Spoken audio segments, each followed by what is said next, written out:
सुनो राजन, आज की कथा शुरू करता हूं। प्रश्न सरल लगेगा, पर उत्तर बहुत गहरा है।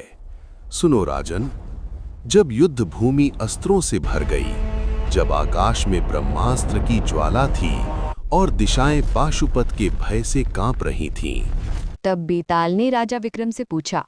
बता राजन, ब्रह्मास्त्र देव, दानव और ऋषियों के पास था। पाशुपतास्त्र महादेव का था। वज्र इंद्र के हाथों में था और सुदर्शन चक्र श्री कृष्ण का, जो कभी लक्ष्य नहीं चूकता। इन सब में सबसे बड़ा अस्त्र किसका था? क्या वो था जो शरीर को नष्ट करे, या वो जो आत्मा को दिशा दे? राजा विक्रम दृढ़ स्वर में बोले। सुन बेताल, सबसे बड़ा अस्त्र किसी शस्त्रागार में नहीं था।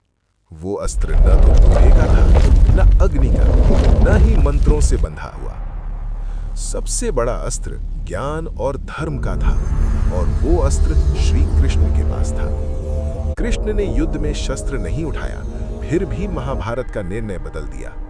गीता के शब्दों ने ब्रह्मास्त्र से भी बड़ा युद्ध जीत लिया। जहां शस्त्र केवल विनाश करते हैं, वहां ज्ञान मार्ग दिखाता है।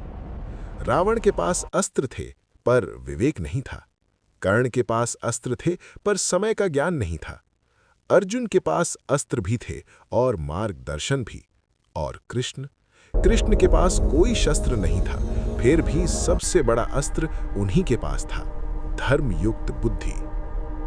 आज के कलयुग में यदि थोड़ा ठहर कर मन से देखा जाए, तो ये समझ आता है कि सबसे बड़ा अस्त्र न धन है, न हथियार, न ही सिंहासन पर बैठी सत्ता।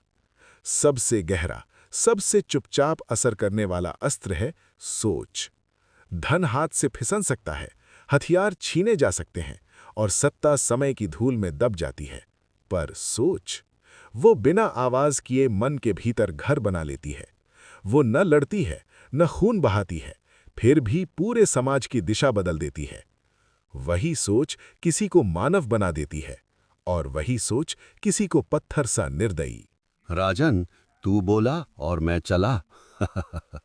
राजन, मेरा पीछा छोड़। तुझे जिसने मेरे पीछे लगाया है, वो बड़ा ही निर्दयी पाखंडी है। मेरा पीछा छोड़, नहीं तो मारा जाएगा। भाग जा, भाग जा।